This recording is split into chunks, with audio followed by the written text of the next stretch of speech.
Today we're going to be talking on how to set up hammocks. Yes, there are many who already know how to set up a hammock. There are many who don't know, they're just getting into it. So we want to be able to cover all of those bases. And then we're going to discuss how much slack you actually want in your hammock. There are a lot of people suggesting one way or the other. I'm going to present the opportunities or the benefits of each, of having it super slack and really taut, and comparing and contrasting. So now let's show how to hang the hammock up in the tree. Something to pay attention to.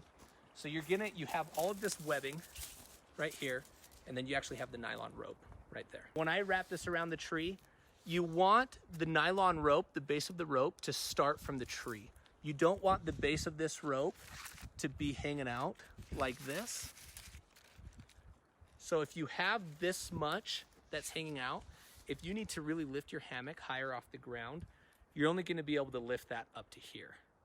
Now that depends on the distance of your trees, right? But for most trees, you can make it work so that this is going to be right up against the base of the tree, and you're going to have more options with cinching that up. So I'll just go ahead and wrap it all the way around. Sometimes you have to wrap that a few times, and then that rope comes right off of the tree. And that'll make more sense here in a second. Another thing to pay attention to is now that you have this once around the tree, and remember, these are the straps plus. They're not all this long. With Hummingbird, if you go with just the base straps, they're only going to be 8 feet. You're not going to, this tree, you'd still have this issue, but you'd have that with the Eno as well. But you've got all this extra webbing. So what I do is I loop that through, and then I'm going to pull that tight and go back around the tree the other direction until the base of that rope is right up against the tree. So you're going to push that back through. You're going to loop that through the hole again so it's tight, and you're 100% good to go. The Hummingbird's nice because you have this huge loop right here. You're just going to put that through, push the button through its holder, and that's going to stay. This is where the whoopee sling really comes into play. All you're going to do is just grab this and pull that, and it's going to slide up just like so. And once that is at the angle you want it to be at, you can just sit in your hammock and see. I weigh roughly 190 pounds. It didn't slide at all. Now those are rated for 400 pounds. Hummingbird hammocks did do a test to see how much weight it could hold, and it went up to 1,300 pounds before the straps actually gave way.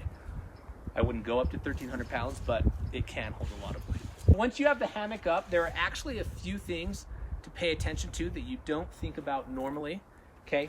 One of those is, well, we're gonna discuss how much slack you want, whether you want a lot of slack or you want it really tight. Some people like differing options.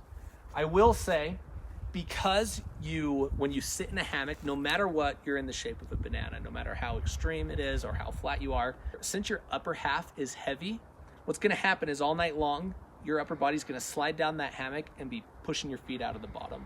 So you're gonna keep waking up and having to pull yourself back up to the top of the hammock, right? The way to offset that is to find whatever end you want your head at and drop that down. You're gonna make that lower than your feet are going to be. And that's just something you're gonna have to fine tune. So right here, this end is lower than that. I'm gonna put my head my head right here. And I might even raise that up a bit and drop my head end down. Another thing to pay attention to is look at the base of these trees. Those are pretty much level. But let's go to this hammock right here.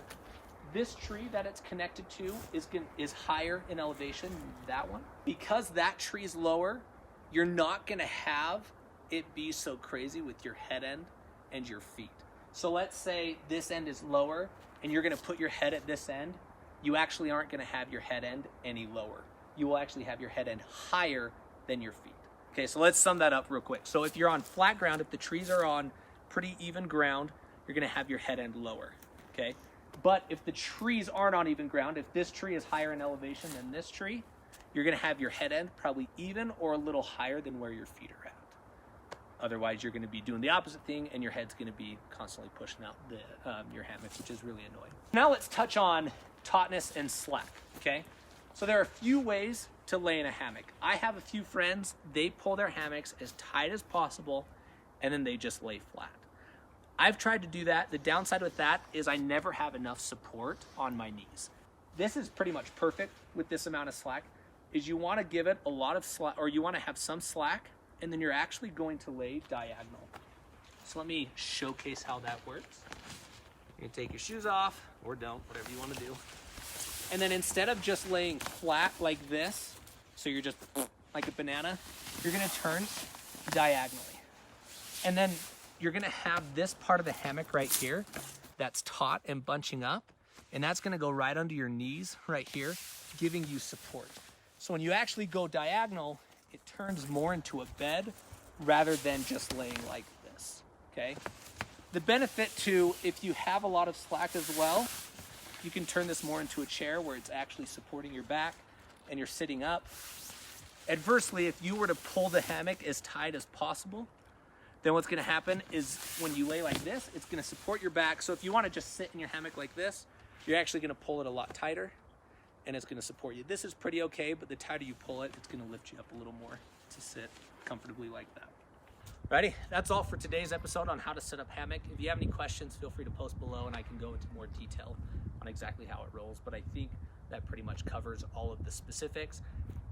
The best way for you to do it, I'm just trying to provide options for you to get out and to be able to camp comfortably.